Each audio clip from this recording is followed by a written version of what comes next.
It's now recording. My name is Cynthia Thompson, and I'm here speaking with Cynthia Thompson. on June 19th, 2023. Do I have permission to do this interview with you?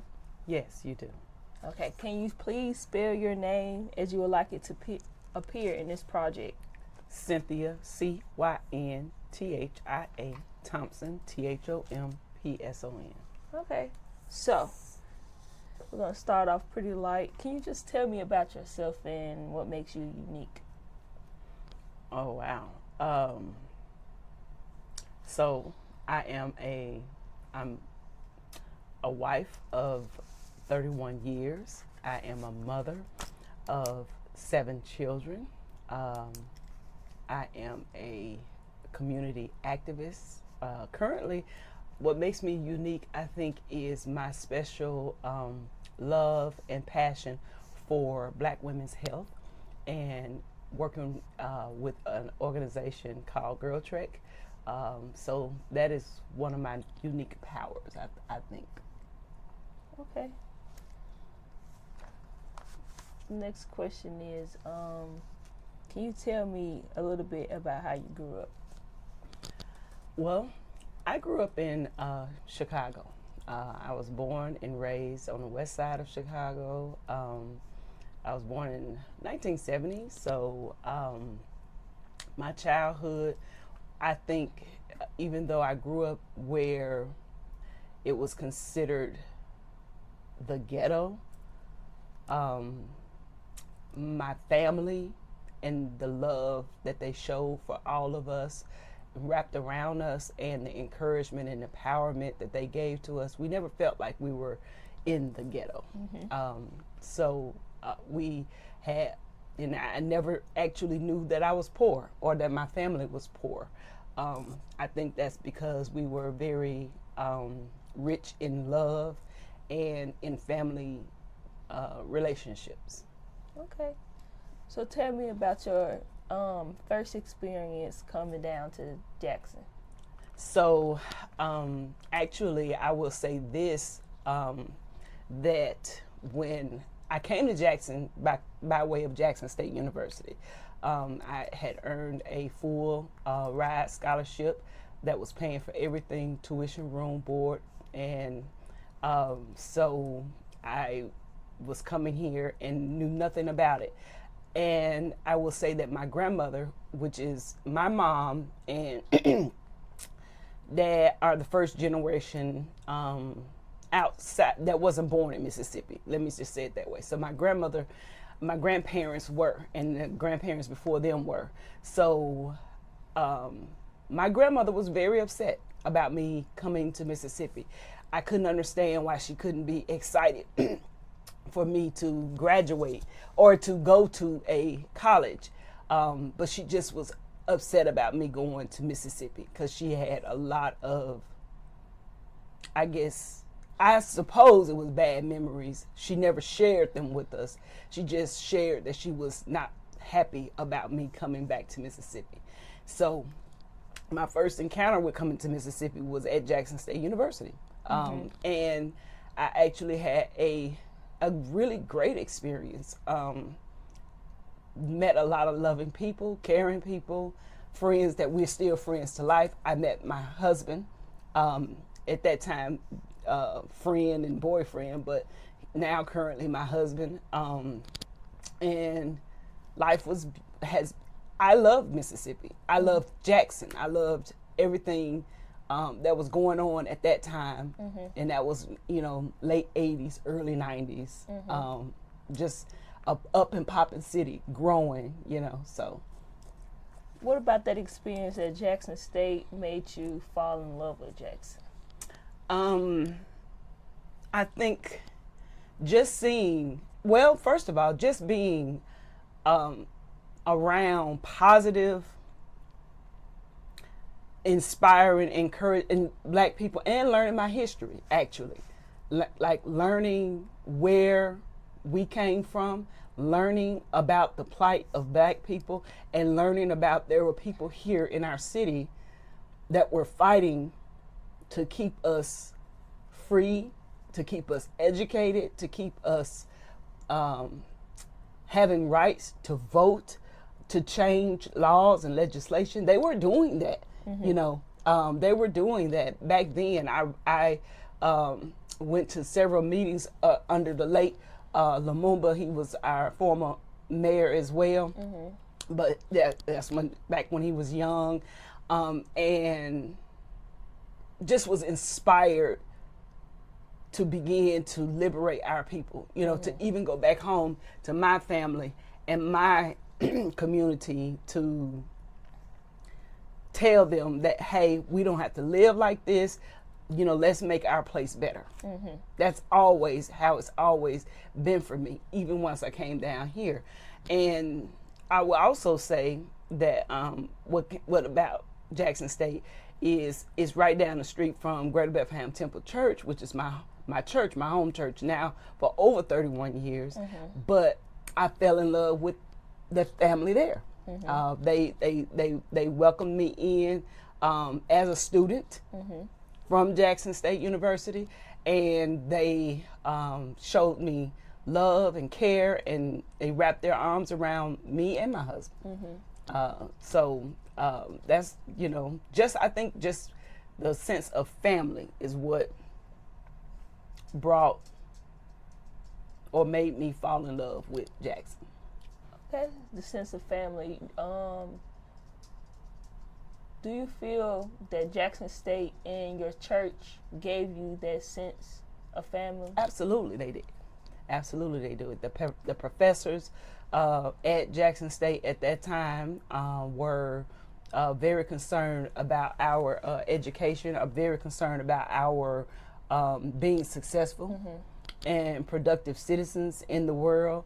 And then, of course, you know, my church family, you know, wanting us to be successful spiritually.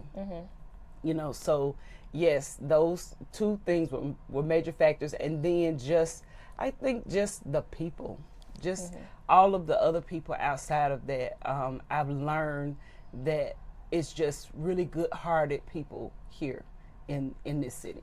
Okay, so how do you came to, what age were you when you came to Jackson? Oh, I was a baby. I was a baby, basically. I consider a baby because I was only 17. Only 17? And I turned 18 here on campus. Turned 18 on campus, on Jackson State campus? So, if you don't mind me asking, how old are you now? I am 52. You're 52? So, where have you been residing for those past years? So, we've made several changes. When we first got married, my husband was still in the military, so we started out in Fort Rucker, Alabama, because he was on medical hold there, and then he eventually got a medical release, and we came, and we were here in Jackson, actually right around the corner from our church on Central Street in Jackson. We lived there a number of years. And then we eventually moved to his hometown because he's from McGee, Mississippi, in Simpson County. And we moved there for a few years. And then we eventually, my grandmother got sick. She got sick. And of course, at that time, I wasn't working because I was at home having babies, having children. And so when she got sick, my mom was talking about taking a leave of absence from her job and stopping work and so forth and so on. And I was like, no, I will come up there. You know, me and the babies will come, and I'll take care of her. You know, and even my pastor even asked. You know, he said, well, you don't know how long that's going to be. How long she will be, you know, needing recovery. And I said, I will be there as long as it takes. That's my grandmother. And so I went back, and I think, you know, we lived there. We actually went to just stay for a few weeks or months, but it turned into 2 years. And she eventually passed of diabetes, one of the diseases that is really flanking our community just totally preventable, and which is, you know, my passion to fight against now, because I want us to live long. I want us to live long. I wish my grandmother had more time to live long. But anyway, after she passed away, we came back to Mississippi, and we then stayed in Mount Olive, which is a little bit of town right outside of McGee. And this my husband's people live. His grandmother lived, and we lived there for a while up until Hurricane Katrina, and we had some significant damage. And I was, of course, still having babies. That was my last baby I had. We call her our Hurricane Katrina baby. But anyway, she when I had her, at that time my husband was about to go on the road, be a long distance truck driver, and I was needing help because at that point she's number 6 in the house, number 7 children, but number 6 in the house that I birthed. And so we, at that time, my mom said, well, you come stay with me at the house, and I'll help you with the children. So, you know, at one point I moved back to Chicago to help my grandmother. Then I went back again for my mom to help me with my kids while my husband was driving trucks. And so we eventually lived there about 2 years. And then we, as the kids were getting older and we were looking for a home of our own outside of my mom's, and really just trying to figure life out, right? And making a decision on where we wanted to be. Where did we want to raise these children? Where was the best place for these children to live? And that's when we decided to move back to Jackson, Mississippi. And I think God led us here too, because we had a lot of opposition about getting a home or purchasing our first home up in the Chicagoland area, the suburbs. It was really rough trying to, you know, financially, expense-wise, everything was just challenging. Not that we couldn't have overcome them, but I felt like I wanted to raise my family here, and God knew my heart. And so my husband, he found a house, and we came down here, and we've been here ever since. And that was back in 2007. 2007. So you've been living here in back in Jackson, Mississippi since 2007. Yes. Okay. So my next question. And it's amazing that it's already 2023. Yeah, it's definitely 2023. It's been a couple years. It's been a lot of years, to be honest. My next question, you talked about learning your history when you went to Jackson State. Do you feel like learning your history is important, or for anybody to learn their history, do you feel like that's important? It's extremely important. As a matter of fact, you don't know who you are if you don't know where you come from, or you know, you don't know your lineage, your family. You don't have any roots. You know, if you don't have any roots, like I think that a lot of our people were robbed of our heritage, our roots. We were robbed of so much, our land, you know, our name, who we are. And because of that, and we don't know who we are, it's like we're left wandering. We're wandering in a wilderness. Almost like the children of Israel. We're moving, but we ain't going nowhere. We're going around in circles, you know, like we're just going around this same mountain. And eventually this mountain has to come down so that we can get to our promised land. And I think that in order for us to get there as a people, we have to know from whence we came. We have to know that we're entitled, basically, and we're empowered to have, you know, a name, a land, a place to call our own, a place to raise our children up and that they can come back to and call home as well.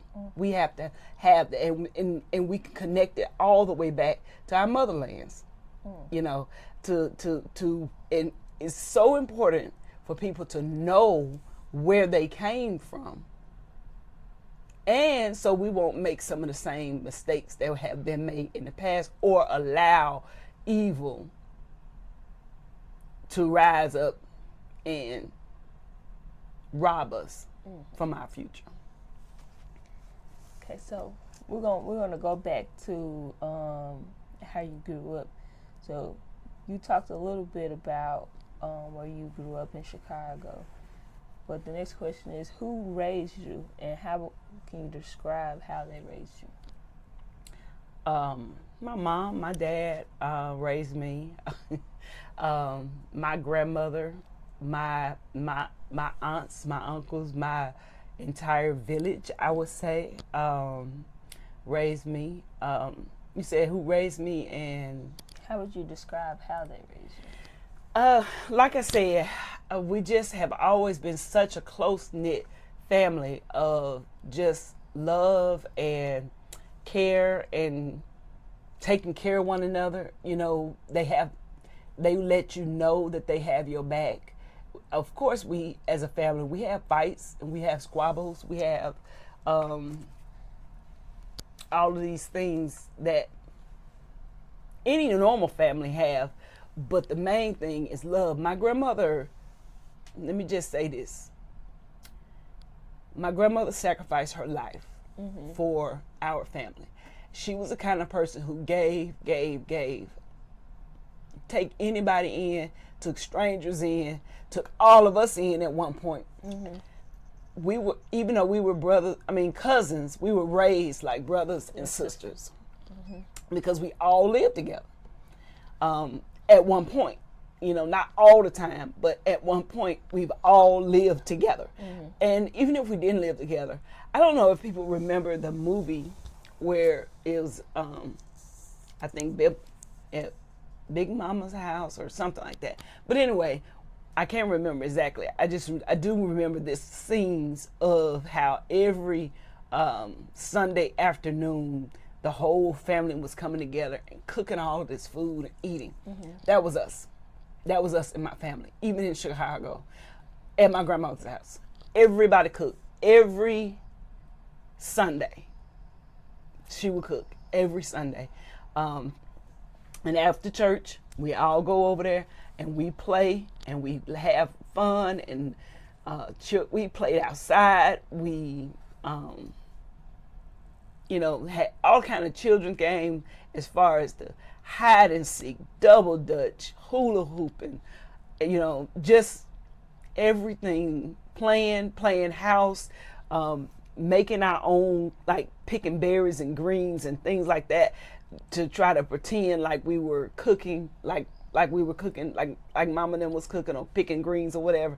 All of that off of the just weeds and stuff like that in the community. And it was, like I said, it was just like a type of life where, I don't know, like it wasn't, like all the other stuff wasn't happening around us. Because there was shooting, there was drugs, there was cussing, there was alcohol, there was sex, there was all this other stuff happening all around us. But my family kept us close-knit in a bubble, basically, kind of somewhat secluded from it. Not all the way, because it was affected. I could tell that my cousins, in their household was not as strict as mine, but they didn't have fathers in their household like I did, or my other cousin who had her dad all the time, so we made different choices. We just made different choices, and she's a principal at a school now. She's got her doctorate degree. I have another cousin who my uncle took a particular interest in being there for him, because his dad wasn't, for the most part, but he's a principal As a matter of fact, I think he's a superintendent at one of the schools in the Chicagoland area. I'll just say it that way. But the choices we made were different than some of the choices some of my other cousins were made because of having, I think, a male role model or figure, daddy, in the house. It made a difference. It did. Okay, so how would you compare that to Jackson now? So I think I tried to do that. I tried to mimic that for my children here. I believe that I raised my children to be a loving, caring, close-knit family amongst themselves. The difference is I was so far away from my own family that they didn't really get a chance to get to know them as much as I would love them to do. And my husband's family was not a real close-knit family. And where's your husband's family from? They're from the Simpson County, Cumberland County area. And they, we've learned to, just make ourselves just be family because you just have to do that. And you have to love people where they are, and you have to just love them unconditionally and not expect anything back.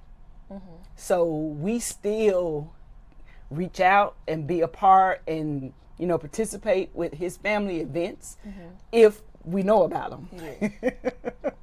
If we know about them. But as far as my family, they're still getting together. Like every holiday, they still all get together. No matter what holiday it is, they all coming together, and they're still, or they just have game nights, family Friday night game nights where they all come together. All the cousins are playing, nieces and nephews and everybody, having a good time, karaoke, singing, just all kinds of family things. So the difference is I think that I've tried to do that with my own children and create a space here in Jackson for them and their friends, because it's never just them. It's always them and their friends. Although we have 6 children, we've had way more than 6 children in the house at any given time because they extend their love to their friends that may not always have the same kind of family we have.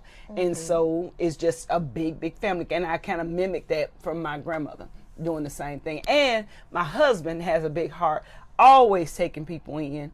So we've always had somebody trying to help them get on their feet, and we let them come live, stay with us for a little while or whatever until, children, young people, till they get, stable somewhere.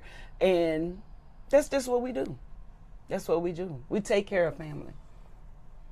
Could you, you told me a little bit about the memories of your family and you growing up, but could you tell me a memory from your childhood that stands out above the others? And why do you think that it stands out above the others? I'm trying to think of something that stands out above the others. I think maybe our, actually I will say this, and there's a number of reasons why. This coming to Mississippi, okay, so I think I might have been about 15, maybe 15 years old. I don't know, maybe 14, maybe younger, but it was my first time ever coming to Mississippi. And we, I take that back. We probably came when I was younger, but we only went up to like the Delta area, and I don't remember a lot about that, but I remember this one when I was 15, and it stands out because we drove all the way here. My dad, his friend, which, we call my uncle, and my grandmother, and my brothers, and my cousin. All in the car together. I remember my mom packing us up lunches. I remember her packing even chicken, fried chicken she made for us on the road, so that we didn't have to stop. I do. And I remember her, packing the lunch meat sandwiches and everything. She couldn't come with us. Because she couldn't get off work. And so she just had set up everything and prepared everything for us to take this trip. And we went and drove all the way from Chicago down to Ocean Springs, down on the Gulf Coast, Mississippi.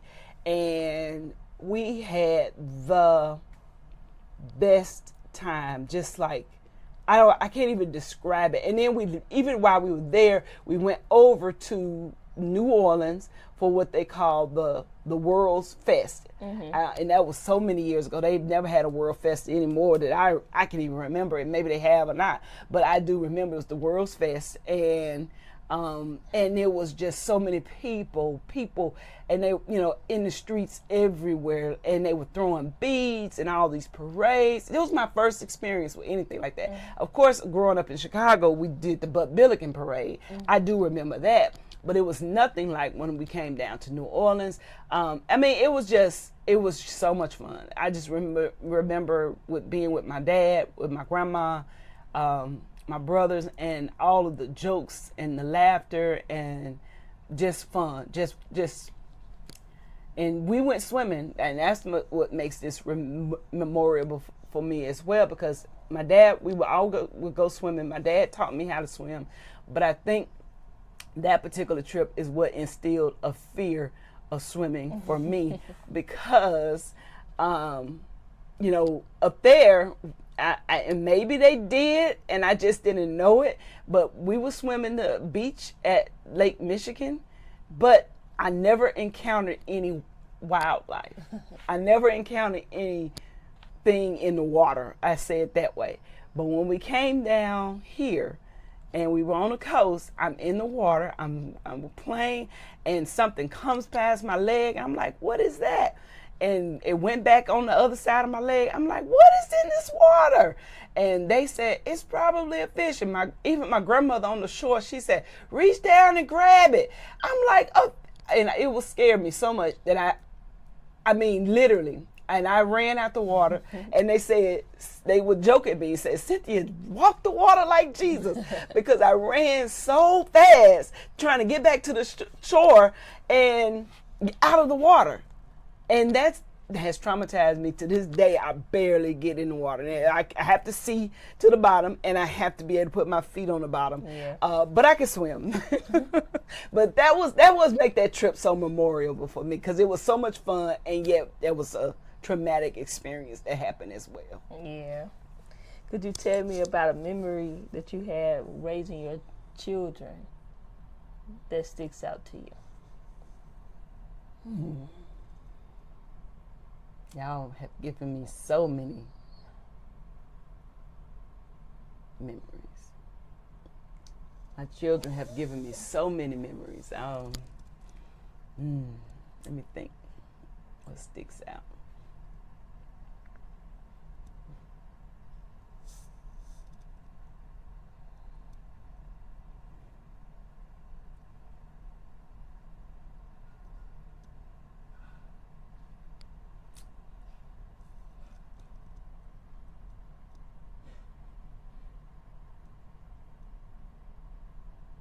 Good or bad?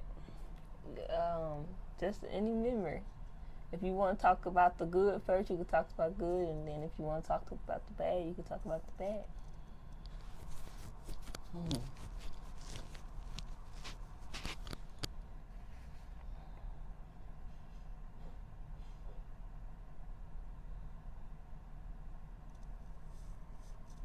I don't know.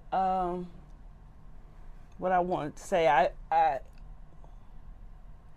I think about, because each of my children have given me long lasting memories of their accomplishments, their achievements, their excitement, seeing their faces when they have done well, whether it has been academically or in the sports arena. My son played football. Just seeing his face, when he's out there on the football field and out there for the games. I mean, my girls have cheered on the cheerleading stand or been in the band. I mean, just when I say memories, like I think all through from each one of them, I've got my own special different memories of them and their accomplishments, and my level of pride, I should say, being proud of them to be successful and do their things. You know, my girls have been, you know, all of them have been, all of the kids have been extremely successful when it came to academic. And I think when they began to start competing with themselves with the academic and who was going to be, you know, the top 10 and top 5 and valedictorian and all of that kind of stuff, those kinds of things, you know, were very exciting to watch among them, because it became their own goals, their own things that they were going after. When they began to run track, and they were really good at track, and then they would, you know, come in, you know, number 1 in all city meets, you know, for Jackson, for Wingfield High School. You know, it just being here, I think in Mississippi has given all of them a level of success where they were personable in their schools, not just a number. Like if we were still in Chicago, the schools are so large, you know, and it's like here it's still like family. We became family. We became family even in the school. So I have lots of great memories of of being a part of the Booster Club with the children, raising monies, raising funds while they out there on the cheerleader squad or in the band or on the field, whichever one they were doing. You know, we were there with them, being and watching them and just beaming it with pride with them. You know, and then there have also been some scary parts. Some really, really scary parts. And 2 in particular, I can remember. One being when one of my daughters was at Wingfield, and just when the school did rezoning. And I have 2 children that graduated from Forest Hill High School. And then the rest of them all graduated from Wingfield. But at the time, being rezoned, we all as a family felt very upset that the rezoning had happened and that she had to go to Wingfield. And within the first couple of weeks of her being there, she witnessed a young girl being killed in that community, right around the corner from the school. And I was there to pick her up, and she was like, "Mom, just drive, you know." And I'm like, "What's happening? What's going on?" And that was very traumatic for all of us as a family to be a part of that. But I remember we resolved, we prayed, and we said, "Lord, we don't know what you're doing, but whatever you're doing, we need you to help us to be one accord on your will." And I remember after that, she came back and she said, "Mom," she said, "there's another girl that I became friends with, and I think God had me come here to be friends with her because she's going through a rough time." And I also remember one of the counselors saying, "Mom, Dad, don't move your child. We need good families like you at our school. Please stay. Meet our new principal. Things are changing, and we know you can be a part of this change."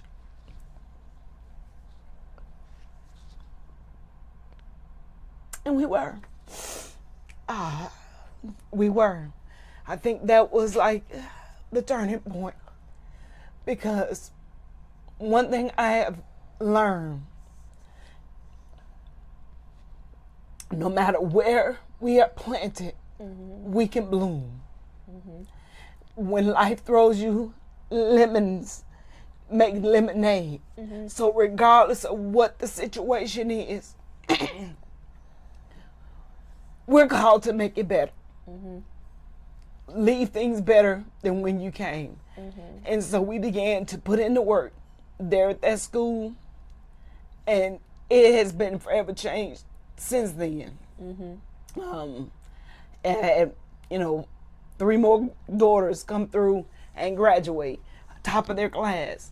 And so that's one memory. Another memory I have that was very traumatic, raising my children here, was my son. You know, I guess just learning who we are, learning about race, learning about even love, his experimentation. He was caught out one evening, late.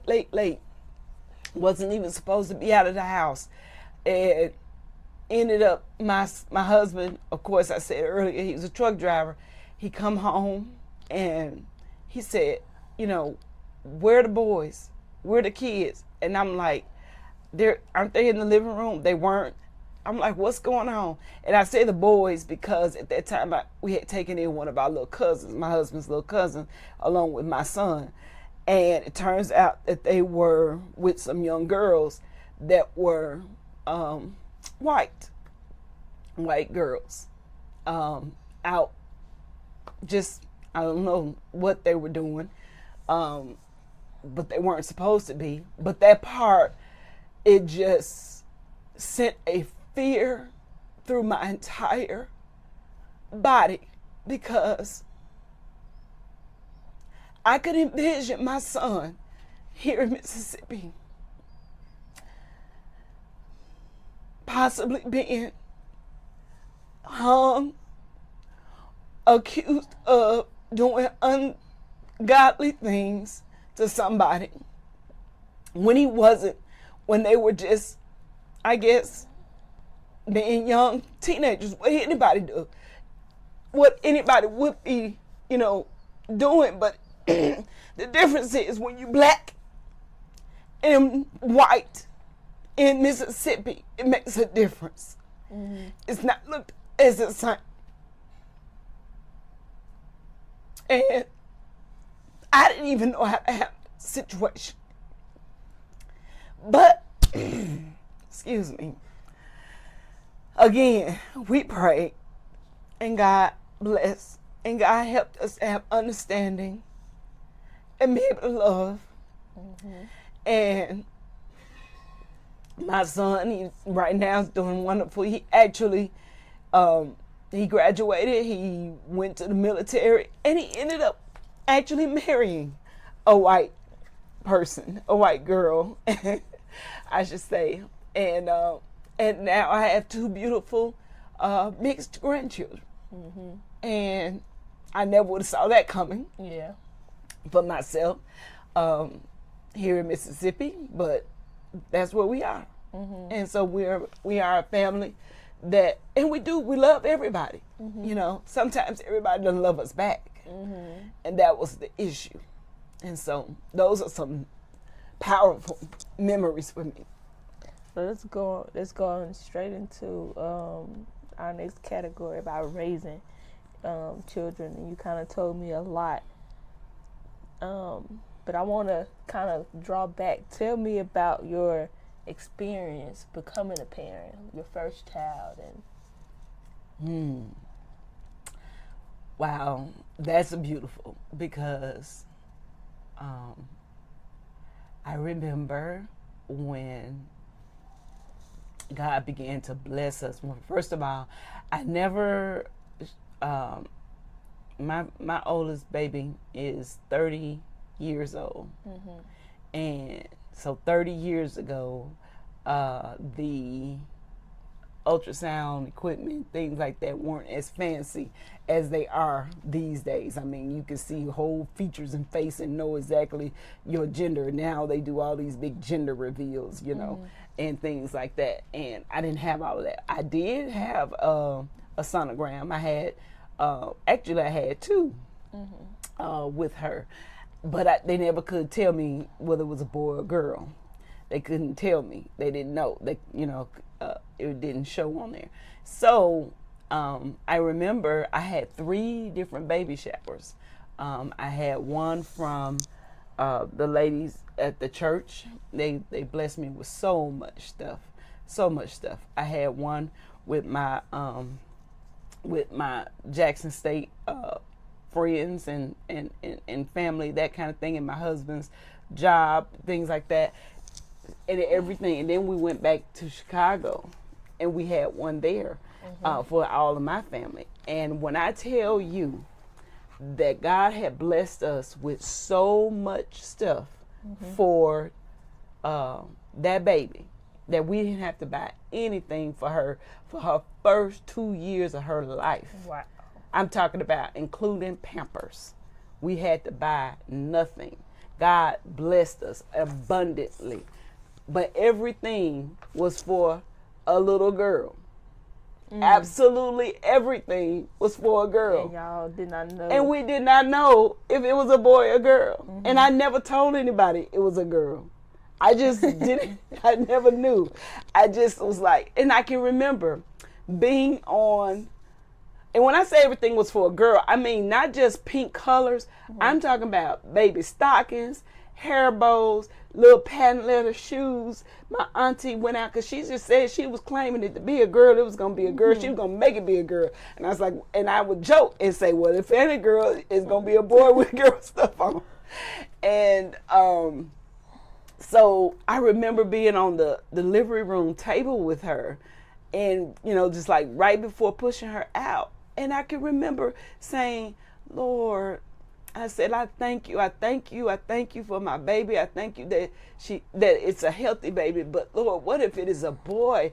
I got all of this stuff for a girl. And he said to me, just like a person out of, like, literally God spoke like it was a person in the room. He said, why would I bless you for it not to be a blessing to you? He said, I am going to take care of her and all the rest. I never knew it was going to be a rest. He said, I'm going to take care of her and all the rest. And I'm like, okay, Lord, I hear you. Thank you. And I just began to cry, tears flowing. And I pushed out, and they said, it's a girl. It's a girl. And it was a girl, and she was blessed, and she's still blessed. And not only her, but every one of them. Then I had a son, and then we had 4 more daughters. And each time we were trying to get another boy, but we did not. So having them has been the joy, really a real joy in my life, because I really believe what the scripture says about children being your blessing, you know, and they are your inheritance. They are your heritage. Like, you leave them to be your legacy, to move on in life. And so we've blessed them, and we know that they will in turn, not only just bless us, but they're going to bless the world. So you said you have 6 kids, correct, that you birthed. So tell me, what's a typical day, or what was a typical day like when you was raising your kids? So for us, especially after we moved back here to Mississippi, you know, I was looking for all of the free stuff. I was looking for the free days at the zoo or the museums. Even when we were in Chicago for that little time that we were there, I was looking for free days at the zoo, free days at the museums, library, all of the activities that the libraries offer. We took advantage of those. We took advantage of the kids eat free. You know, they've changed it up now. You get one kid per adult kind of thing. But back in the day, back then, we would go to the kids eat free night, you know, and we went to Captain D's would always have a really good kids eat free night, or half price or whatever the case is, and really tried to keep all of you all as active and into, because one of the things I also know is the idle mind is a devil's workshop, and so I never wanted you all to just be idle and not have anything to do and come up with your own imaginations of evil, because that's what the scripture says as well. And so it is birthed in your heart, and until God, you know, turns it and helps you to change it and be different, then that's why we have young people that experiment with some of the things that they do and some of the evil that they do. And I tried to keep that away from you all. But I'm talking about some days were good days where it would be lots of laughter, lots of fun, and some days would be frustrating, upsetting, overwhelming at times. As a matter of fact, so overwhelming, I had to tell my husband, look, you're making me a single parent being on this road. Yes, we're making all the money, we're doing all the things, but I need you.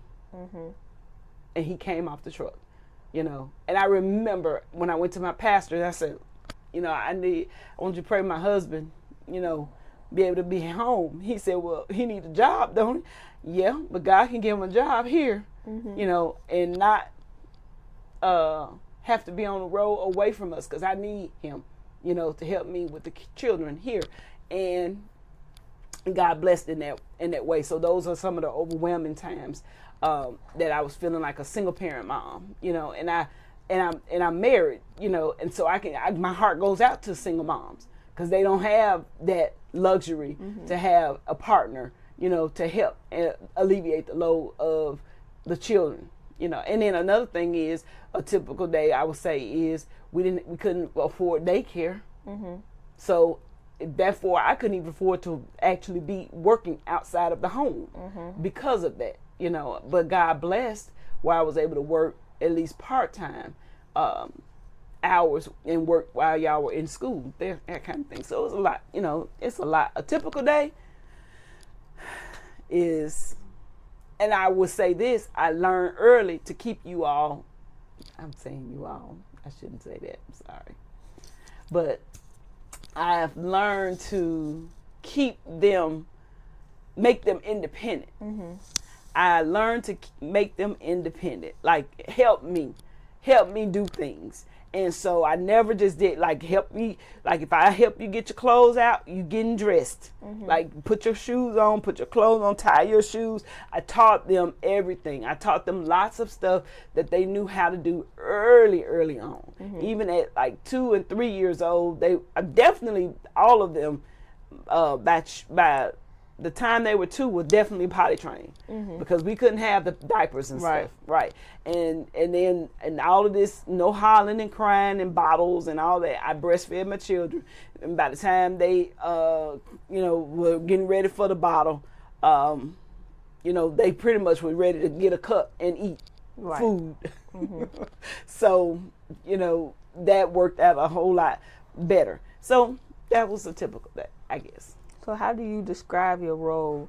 You kind of said the typical day. So how did you describe your role in that process as a parent and also like a person of the community raising your kid? Always a teacher. I think always just by nature to teach them and put into them that they can do things. They can do anything they put their minds to do, and then teaching them to be independent. Yes, I'm mom. Yes, I'm loving. Yes, I'm caring. But yes, I am also the disciplinarian, the strict. You know, because I know that in life, nothing is handed to you, and you're not entitled to things. There are things you have to work for, that you have to, you know, put in effort for. And some things you have to fight for. That's part of going back to knowing our history. Some things are not going to be a given for us as a people. So therefore, I, as a mom, have just been in that role of always teaching them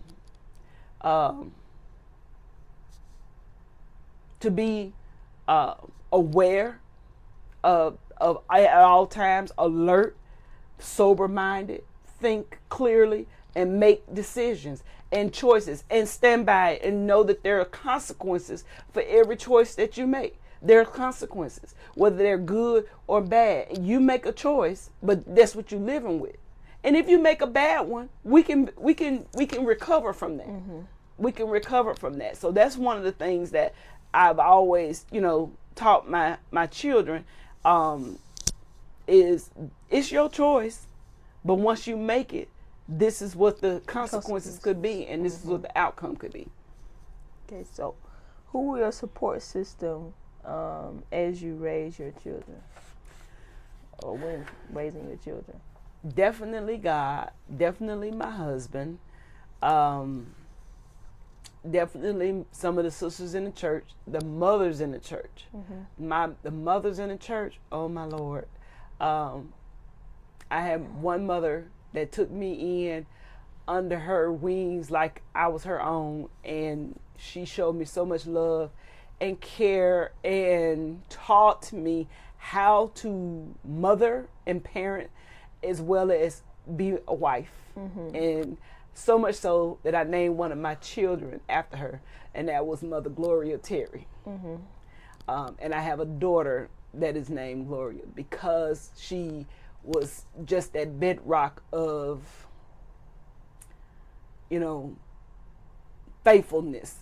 Pentecostal mother that she didn't play, she didn't miss words, but she was loving and caring. You could tell, you could feel the love from her. She was going to tell you the truth about yourself, and she wasn't going to sugarcoat it. And she was going to tell you what the word said about it, not her feelings, just the word. And one thing she taught me long ago is to put your feelings, take your feelings off your sleeve and put it under your feet. So therefore you walking on them all day long, and nobody else can bump into you and hurt you. So you do that, and you keep your feelings under subjection, because you have to think logically and soberly, and you have to think like, a parent, a wife, like this is for the best interest of your family. That you are raising a family, and so sometimes what we feel like we have to put by the wayside, and that's what's happening in this generation. I think a lot of people go off of what feels good to them, but always what feels good to you is not good for you. So she taught me a lot. So I would definitely say Mother Coleman. Oh my Lord, Mother Coleman, Bishop Philip Coleman's wife, from my church. She was another bedrock, of support. Just teaching me in the way that we should go, just like the Bible says. And I believe that them training me up helped me to be able to train up my own children. Okay. So can you paint a picture of your city or your neighborhood that you live in? So the neighborhood that I live in is very quiet. It is peaceful. The neighbors are pretty friendly. They kind of keep to themselves for the most part, but I think my husband and I moving here helped push them beyond their outside of that not speaking to people, because my husband is one that meets no strangers and he speaks to everybody, and so that helps make our neighborhood way more friendly, because more people feel more comfortable now in our neighborhood of speaking, of helping one another, of being on the lookout for one another, property, or even the children. Like if something was going on or happening, I know that my neighbor would pick up the phone and call me and say, hey, because it has happened. I seen your son, over such and such, whatever. And so that's the kind of neighborhood we are. It's beautiful. It's peaceful. It's quiet. It is also lively. I guess whenever we do have events like a national night out, and have the music and all of that playing, the people come out and just have a good time, and we have the barbecues and all of that, and it's just fun, So I think that's a pretty good picture of what I would say my neighborhood is. How do you feel about this neighborhood? I love my neighborhood. I love my city, actually. I will also say that our city has its challenges. But I know that they are challenges that we are going to eventually overcome. If we can get back to the basics of family, and also resolving conflict, because a lot of the crime and things that are happening, even the homicides that are happening in our city that are scaring so many other people, it's not like it's random shootings or somebody just out there doing stuff, unsolved mysteries. These are all crimes of people that know one another, and have conflict with one another. Some of them are interpersonal, like relationship kinds of things. And I feel like if we did better conflict resolution in teaching our young people how to deal with their feelings and emotions and relationships, if we did more of that as a community, I think it'll be an even better place to live. Yeah. Okay. So how do you think that the neighborhood you live in affects or affected the way you raised your children and supported your children in the community? So my children got a chance to go outside, to ride bikes, to play, to go off in the neighborhood and feel okay. And whereas, maybe when we were in Chicago, that would not be the case, because some stuff up there would be more random or gang related, things. But here, I think this neighborhood helped me to foster, that sense of joy and just childhood wonder for my children to be able to go out. And then also we had a pool here at our house, so that pool was became like the neighborhood hangout for some of the kids to have an opportunity to cool off in the summers, and plus I can keep my eye on all of them and make sure that they were okay. So that like I said, I think earlier that my children, even though it was 6 of them, they always had friends. So that was the opportunity to be here in this neighborhood in a safe space. I think it helped contribute greatly. So tell me a little bit about the overall city that you live in. The city that I live in right now has been on a decline. Now, I love Jackson. I've always loved Jackson, Mississippi.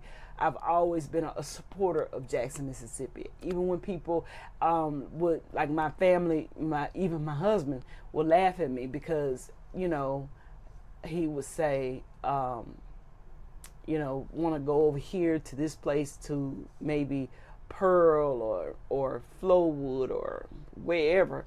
And I'm like, well, why can't we get it in Jackson? And I would always want to shop Jackson. But then, like now, even the grocery stores and things like that, so many things are closing up and leaving and moving out of our city. And our infrastructure is significantly failing.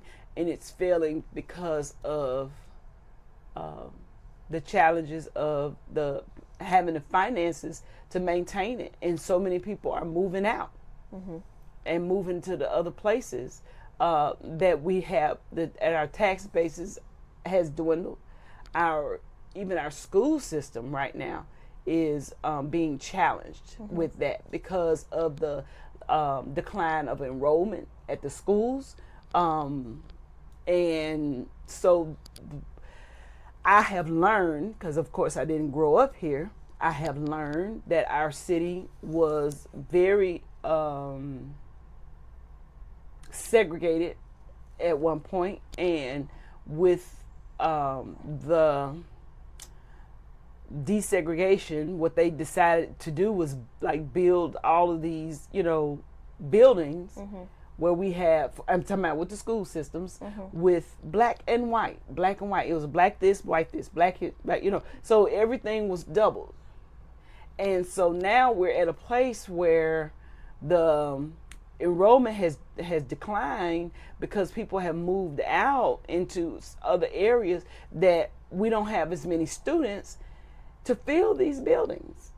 And it's a lot of buildings that are just not being utilized to the fullest. Not only just with the school system, but that's just all around. And we have blight, and we have a lot of things, so as much as I love my city, I am faced with the reality that if we don't do something quick, I feel like my city is in a like resuscitation state. Like like somebody is basically having a heart attack and somebody's performing CPR. Well, I'm feeling like, we are at CPR level to where we got a little bit of a heartbeat. Boom, boom, boom, boom, boom, boom, real slow. But we need to stabilize it and let it recover and get back to where it is flowing fluently. Yeah. And I know that we can do that. And I know that it's happening. It's going to happen. But it's going to take all of the citizens of Jackson to come together. Black, white, Hispanic, Asian, Indian, Arabian, all of us that are here. Not just own the stores and the hotels and the places and be living in their own little wherever they are, I don't know where, but to come out Chinese, all of us that are in this city that is now mostly populated African American, have to come together and work together to make it better. So you talked about the challenges. In some ways, how have you adapted to those challenges when raising your children? Adapted to the challenges? Well, because just like I said earlier, we bloom where we're planted. And even though the schools made changes, we definitely adapted to those changes. And we began to get involved. That's how we adapt, by getting involved. We get involved to offer solutions, whatever they may be. And so my part of getting involved led me even to a seat at the table on the school board. So that was my... You're in the school board for which school district? I'm on the school board now currently for Jackson Public Schools district. And this is going into my third year in that seat.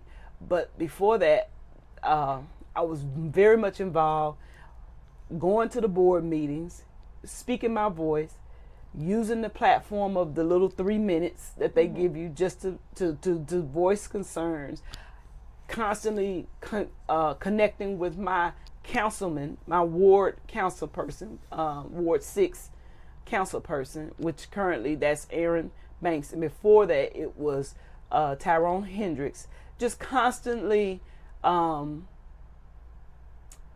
being there and speaking up on behalf of the schools that my children were attending. But not just my children attending, but actually trying to make sense of the entire district. Because how can one school be more successful over another school, meaning Murrah over every other school, and I learned about the whole APAC and, gifted programs and things like that.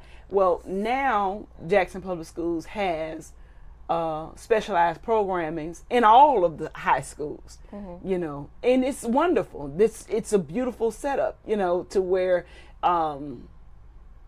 it's, regardless of where those students are in the city, if they want to specialize in, say, health sciences, they can go to Lanier. Yes.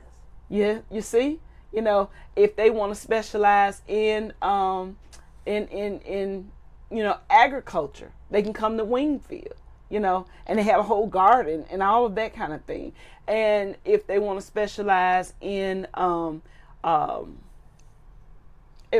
can't think of it all right at this moment off the top of my head, but whatever it is, not just academics.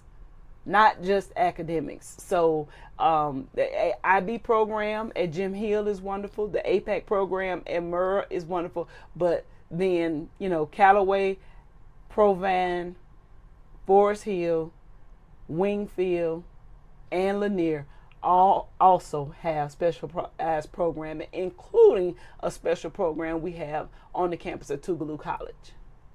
And now, even at Jackson State College, we have a specialized program for our high school students. Okay. And so at Jackson State, at Tougaloo, they'll earn an associate's degree. At Jackson State, they'll have 2 years of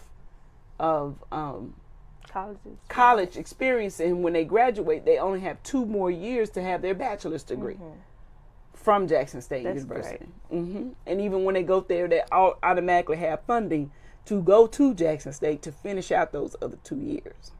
That's great. Do you feel like the challenges in your community has guided you to become a community activist, like you mentioned before? I think so, in this sense, that it was through God. I would say God helped me to understand that I don't have to let things just happen. I can make things happen. I can create. I can speak those things that are not as though they were. I can do all things through Christ Jesus who strengthens me. And so, and then he's the creator of all things. And so therefore, if there is a problem, he has the answer. He has the solution. And so I can go to him and he can give me the answer, but then I have to present it to the people. I have to get others involved. I have to speak my mind, my piece, but I also have to encourage, motivate, and inspire others to see it that same way, and let's work on this goal together. If this is the solution that we're going to use to make things better in our city. So yes, the challenges, they're there, but whatever they are, we are overcomers. We are overcomers. I was made to be an overcomer, whatever the challenges are. So here in Jackson, I already see our city as thriving, as one of the successful cities, like a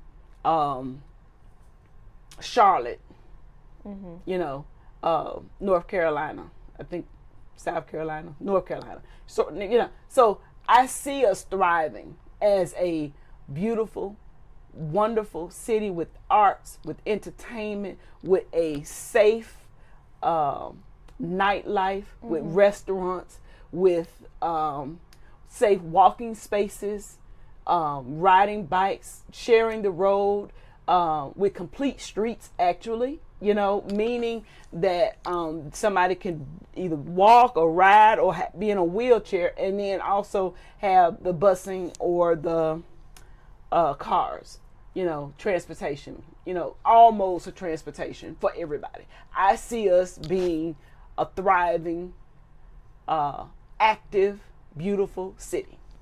So you actually answered my next question, because I was going to ask if you can paint a picture of your ideal community or environment for raising your children, what would it be like? And I think you described it perfectly. So I'm going to move on to the next question. It says, what are your hopes for your children and your community? My hopes would be that when we have these brilliant minds to graduate from our high schools here in the city, as well as our colleges. Jackson is a college town, and so we have all of these colleges here, that when these people graduate, that they then stay here and make this better. Yes. They utilize all of their giftings, all of their skills, their assets, their talents to create here in Mississippi, and let the capital city become the true capital city. Like, in other words, that it begins to flourish, it begins successful. I hope that our children would acquire the land and properties that are here and build wonderful, exciting things, recreational for the children, as well as educational for the children, as well as vocational, and providing jobs, providing, everything that it takes. Good education, good, clean, fresh air and water, and parks and entertainment, all of it. That's my hope. My hope is that they graduate and they come back and they put back into our city, invest themselves back into our city. Okay, so is there anything else that you would like to add that I didn't ask about? Not that I can think of. Not that you can think of. Okay, so the next question is, how do you predict that parents or caretakers will be raising their children from generations to come? How parents and caretakers will be raising their children? Yeah, from generations to come.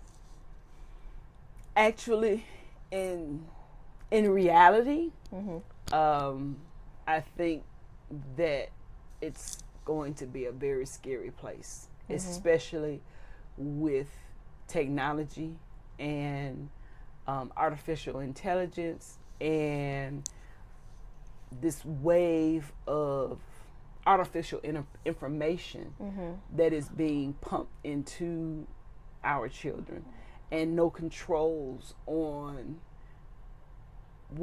no guards, because even the scripture tells us to guard our heart, and then our eye gate, ear gate, and our minds. And so we have to be careful of what we take in by our ears, what we're listening to, what we're seeing, what we're absorbing, and what we're in our thoughts. We have to take those thoughts into captivity, that are coming up from all of this other stuff. And some of it is misinformation. Some of it is being put out there intentional. So I think it's going to be a very scary place for parents if they are not wise. Like the scripture tells us to be wise as a serpent, but humble as a dove, a lamb. And so we have to actually, if we don't, and then we're slowly getting bigger egos. And what I mean by egos, I mean easing God out of every circumstance. We're easing God out. And the more we ease him out, the further away we get, the more evil becomes rampant. And, it becomes challenging to raise children in that kind of environment. It's very challenging for them. Very challenging for them. So my encouragement would be for parents to really take the stand of them being the gatekeepers of their home. Their home, but what comes in their home through social media and through gaming systems and entertainment, television, all of that, and actually cut some of that back, cut a lot of it back, and be prepared to discuss things with your children.